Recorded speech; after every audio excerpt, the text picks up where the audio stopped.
नमस्कार दोस्तों। एक बार एक लोमड़ी ने एक गधे से बोला कि राजा जो है, अपने जंगल का राजा शेर, ये जा रहा है तीर्थ यात्रा पर, तो वो अपनी जगह किसी सुंदर गधे को सिंहासन सौंपना चाहता है। तो बोला, इसलिए तुम मेरे साथ राजा के पास चलो।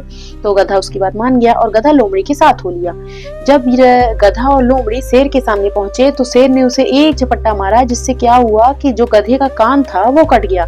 गधा किसी तरह अपनी जान बचाकर भागा और वापस आया और उसने लोमड़ी को खूब सुनाया कि तुम तो मेरे साथ धोखा कर रहे थे।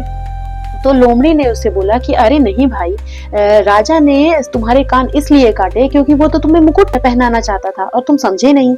चलो तुम वापस। तो गधा उसकी बातों में फिर आ गया और वो फिर से शेर के पास चल दिया।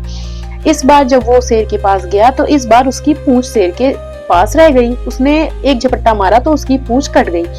फिर उसने जान बचाकर भागा और वापस आया अपनी जगह पर और लोमड़ी से बोला कि तुम बोल रहे थे कि वो मुझे राजा बनना चाहता है और वो तो मुझे मार डालना चाहता था। तो लोमड़ी ने बोला कि अरे तुम समझते ही नहीं हो, राजा ने तुम्हारी पूंछ इसलिए काटी क्योंकि तुम सिंहासन पर कैसे बैठ पाते, इसलिए काटी। तुम चलो फिर से शेर के पास। इस बार गधा फिर से लोमड़ी के साथ शेर के पास चला गया। इस बार तो उसे कोई मौका ही नहीं मिला और शेर ने उसे मारकर खा लिया। कहानी का मॉरल यह है कि अगर हमें एक बार धोखा मिलता है तो हम उसे माफ करते हैं तो समझ में आता है, परंतु बार बार धोखा मिलने पर भी हम अगर उसे बार बार माफ करते हैं तो फिर हम में और उस गधे में कोई भी अंतर नहीं होता है। तो अगर एक बार ही धोखा मिल रहा है तो सावधान हो जाइए।